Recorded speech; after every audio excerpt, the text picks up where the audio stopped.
खबर तो तुम्हारी अखबार में छपेगी जब 60 LPA का पैकेज उठाओगे। तो आओ पढ़ लो। Hello sugar codes army, welcome to day 16 of 40 days spook to pro in C series. और आज हम एरे के बारे में सीखने वाले हैं। ये एरे का सीन इस तरह से है कि मान लो एक बुक शेल्फ है तुम्हारा एरे।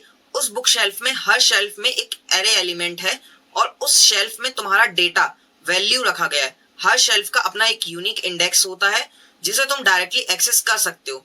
एरे में कुछ जरूरी चीजें समझना बहुत जरूरी है। एरे में तुम एक ही टाइप का डेटा स्टोर कर सकते हो, जैसे इंटीजर, फ्लोट या कैरेक्टर।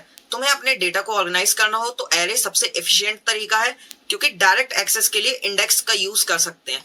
3 पार्ट में तुम्हारा एरे खत्म हो जाएगा: डिक्लेरेशन, इनिशियलाइजेशन और एक्सेसिंग एलिमेंट। अब थोड़ा सिंटेक्स समझते हैं और अपनी बुक शेल्फ को सेट करते हैं। सबसे पहले डिक्लेरेशन समझो।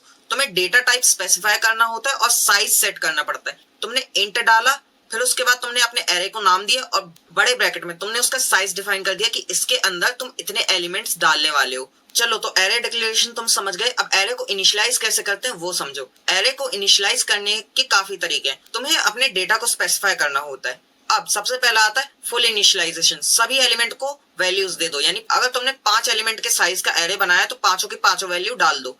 दूसरा होता है पार्शियल इनिशियलाइजेशन। तुम थोड़ी बहुत वैल्यूज डालो, बाकी सारी वैल्यूज अपने आप 0 सेट हो जाएंगी। इसके बाद होता है साइज इन्फेरेंस। तुम एरे का साइज मत दो, लेकिन उसमें तुम एलिमेंट भर दो तो उस एरे का साइज ऑटोमेटिकली सेट हो जाएगा। अब लास्ट पार्ट आता है एक्सेसिंग और मॉडिफाइंग एरे एलिमेंट। तुम किसी भी एलिमेंट को इंडेक्स के थ्रू एक्सेस या मॉडिफाई कर सकते। इंडेक्स के बारे में ये बात हमेशा याद रखना कि इंडेक्स की नंबरिंग हमेशा 0 से स्टार्ट होती है, ना कि 1 से। अब इस स्निपेट से समझो, तुमने एरे बनाया, एरे में वैल्यूज डाली, तुमने फर्स्ट इंडेक्स का नंबर प्रिंट करा दिया।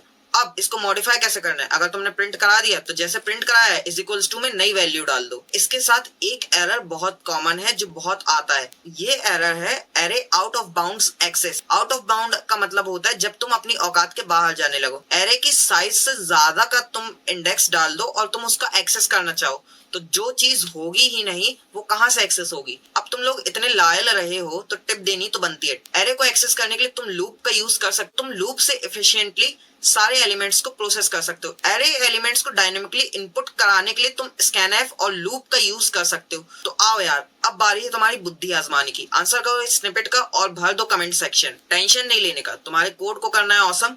तो तुम्हें नोट्स के पीडीएफ तो चाहिए पड़ेंगे, लेकिन ये मिलेंगे कैसे? जल्दी जाओ, मेरे बायो में से लिंक ढूंढो, व्हाट्सएप चैनल ज्वाइन करो। सारे पीडीएफ्स की लिंक तुम्हें वहीं मिलेंगी। Till then we are good to go. Code hard, debug harder.